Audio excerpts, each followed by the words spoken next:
नमस्कार दोस्तों, आपका हमारी YouTube चैनल धार्मिक कथाएं और कहानियाँ में स्वागत है।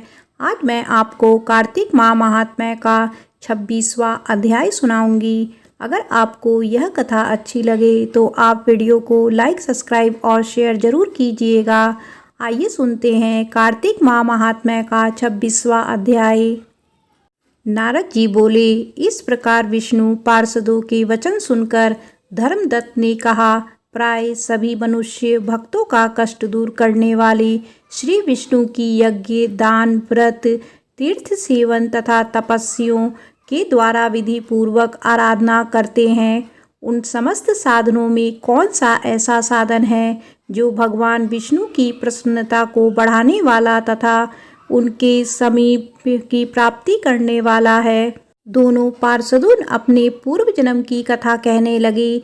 हे द्विज श्रेष्ठ, आपका प्रश्न बड़ा श्रेष्ठ है। आज हम आपको भगवान विष्णु को शीघ्र प्रसन्न करने का उपाय बताते हैं। हम इतिहास सहित प्राचीन वृतांत सुनाते हैं, सावधानी पूर्वक सुनो। ब्राह्मण पहले कांचीपुरी में चोल नामक एक चक्रवर्ती राजा हो गए हैं। उन्हीं के नाम पर उनके अधीन रहने वाले सभी देश चोल नाम से विख्यात हुए। राजा चोल जब इस भूमंडल का शासन करते थे, उस समय उनके राज्य में कोई भी मनुष्य दरिद्र, दुखी, पाप में मन लगाने वाला अथवा रोगी नहीं था। एक समय की बात है, राजा चोल अनंत शयन नामक तीर्थ में गए, जहाँ जगदीश्वर भगवान विष्णु ने योग निद्रा का आश्रय लेकर शयन किया था। वहाँ भगवान विष्णु के दिव्य विग्रह की राजा ने विधि पूर्वक पूजा की। दिव्य मणि, मुक्ताफल तथा सुवर्ण के बने हुए सुंदर पुष्पों से पूजन करके साष्टांग प्रणाम किया। प्रणाम करके ज्यों ही बैठे, उसी समय उनकी दृष्टि भगवान के पास आते हुए एक ब्राह्मण पर पड़ी, जो उन्हीं की कांची नगरी के निवासी थे। उनका नाम विष्णुदास था। उन्होंने भगवान की पूजा के लिए अपने हाथ में तुलसी दल और जल ले रखा था। निकट आने पर उन ब्राह्मण ने विष्णु सूक्त का पाठ करते हुए देवादिदेव भगवान को स्नान कराया और तुलसी की मंजरी तथा पत्तों से उनकी विधिवत पूजा की। राजा चोल ने जो पहले रत्नों से भगवान की पूजा की थी, वह सब तुलसी पूजा से ढक गई।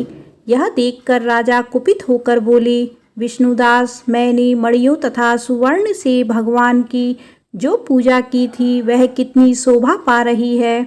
तुमने तुलसी दल चढ़ाकर उसे ढक दिया। बताओ, ऐसा क्यों किया? मुझे तो ऐसा जान पड़ता है कि तुम दरिद्र और गंवार हो, भगवान विष्णु की भक्ति को बिल्कुल नहीं जानते। राजा की यह बात सुनकर द्विज श्रेष्ठ विष्णुदास ने कहा, राजन, आपको भक्ति का कुछ भी पता नहीं है। केवल राजलक्ष्मी के कारण आप घमंड कर रहे हैं। बतलाइए तो, आज से पहले आपने कितने वैष्णव व्रतों का पालन किया है?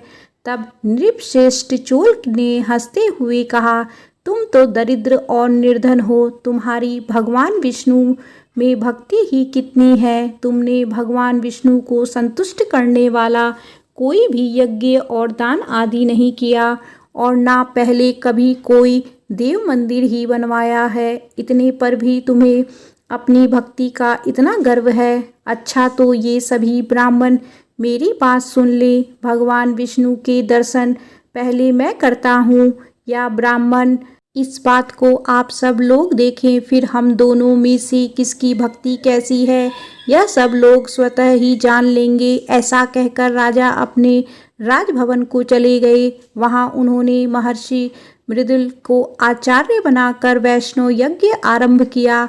उधर सदैव भगवान विष्णु को प्रसन्न करने वाले शास्त्रोक्त नियमों में तत्पर विष्णुदास भी व्रत का पालन करते हुए वहीं भगवान विष्णु के मंदिर में टिक गए।